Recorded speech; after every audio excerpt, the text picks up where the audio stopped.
हरिः ओम श्री गुरुभ्यो नमः. These shlokas are recorded by separating the stanza word by word for easy learning. Please share your feedback in the comment. Kindly subscribe and share to others. Om Namo Bhagavate Vasudevaya. Om Namo Narayanaya. Dashakam 52 of Narayaniam, called Brahma Garva Shamanam, humbling Brahma's pride, tells how Lord Krishna used his divine power to teach Brahma a lesson. Brahma had hidden all the calves and cowherd boys.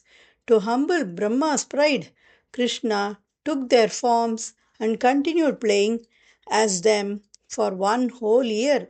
In the end, Brahma realized his mistake and came to Krishna asking for forgiveness. நாராயணியத்தின் 52வது தசகம் பிரம்ம கர்வ சமனம், அதாவது பிரம்மாவின் தற்பெருமையை அடக்குதல் என்று அழைக்கப்படுகிறது. இதில் பகவான் கிருஷ்ணர் தனது தெய்வீக சக்தியால் பிரம்மாவின் தற்பெருமையை அடக்கினார். பிரம்மா அனைத்து கன்றுகளையும் கிருஷ்ணரின் தோழர்களான கோபபாலர்களையும் மறைத்துவிட்டார். ஆனால் கிருஷ்ணர் அவர்களின் ரூபத்தில் ஓராண்டு வரை நடித்தார். இறுதியில் பிரம்மா தனது தவறை உணர்ந்து கிருஷ்ணரிடம் வந்து மன்னிப்பு கோரினார். சிம்பிள் மீனிங் ஆஃப் தசகம் 52 shloka 1. In all your past incarnations, no one had seen such divine greatness as when Aghasura was saved. Seeing this, Lord Brahma wanted to test your powers. He used his magical illusion, Maya, and made the herds of calves disappear. தசகம் 52 ஸ்லோகம் 1 எளிய அர்த்தம். உன்னுடைய மற்ற பிறவிகளில் எதிலும் அகாசுரனை நீ காப்பாற்றியது போல் மகத்துவம் யாரும் கண்டதில்லை. இதை பார்த்த பிரம்மா உன்னுடைய சக்தியை சோதிக்க விரும்பினார். அவர் தனது மாயையால் கன்றுகளை மறைந்து போகச் செய்தார். श्रीमन् नारायणीयं दशकं 52 श्लोका 1. अन्य अवतारनिकरेषु अन्यावतारनिकरेषु अन्यावतारनिकरेषु अन्यावतारनिकरेषु अन्यावतारनिकरेषु अनिरीक्षितं ते अनिरीक्षितं ते अनिरीक्षितं ते अन्यावतारनिकरेषु अनिरीक्षितं ते अन्यावतारनिकरेष्वनिरीक्षितं ते अन्यावतारनिकरेष्वनिरीक्षितं ते अन्यावतारनिकरेष्वनिरीक्षितं ते भूमातिरेकम् अभिवीक्ष्य भूमातिरेकम् अभिवीक्ष्य भूमातिरेकमभिवीक्ष्य भूमातिरेकमभिवीक्ष्य भूमातिरेकमभिवीक्ष्य तदा अगमोक्षे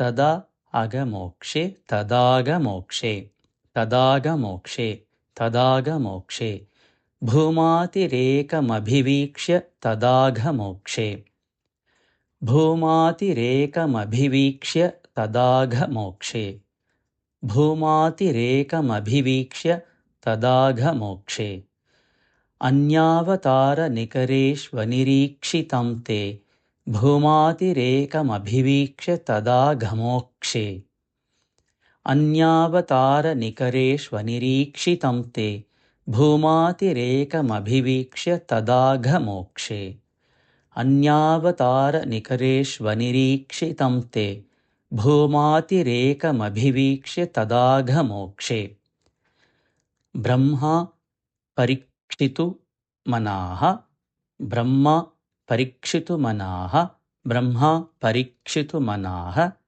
स परोक्षभावं स परोक्षभावं स परोक्षभावं ब्रह्मा परीक्षितुमनाः स परोक्षभावं ब्रह्मा परीक्षितुमनाः स परोक्षभावं ब्रह्मा परीक्षितुमनाः स परोक्षभावं निन्ये अथ निन्येथ निन्येथ निन्येथ वत्सकगणान् प्रवितत्य मायां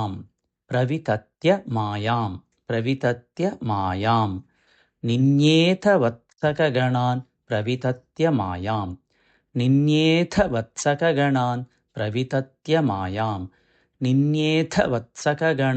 प्रवितत्य मायां ब्रह्मा परीक्षितुमनाः स परोक्षभावं निन्येथ वत्सकगणान् प्रवितत्य मायाम् ब्रह्मा परीक्षितुमनाः स परोक्षभावं निन्येथ वत्सकगणान् प्रवितत्य मायाम् ब्रह्मा परीक्षितुमनाः स परोक्षभावं निन्येथ वत्सकगणान् प्रवितत्य मायाम् अन्यावतारनिकरेष्वनिरीक्षितं ते भूमातिरेकमभिवीक्ष्य तदाघमोक्षे ब्रह्मा परीक्षितुमनाः स परोक्षभावं निन्येथ वत्सकगणान् प्रवितत्य मायाम् अन्यावतारनिकरेष्वनिरीक्षितं ते भूमातिरेकमभिवीक्ष्य तदाघमोक्षे ब्रह्मा परीक्षितुमनाः स परोक्षभावं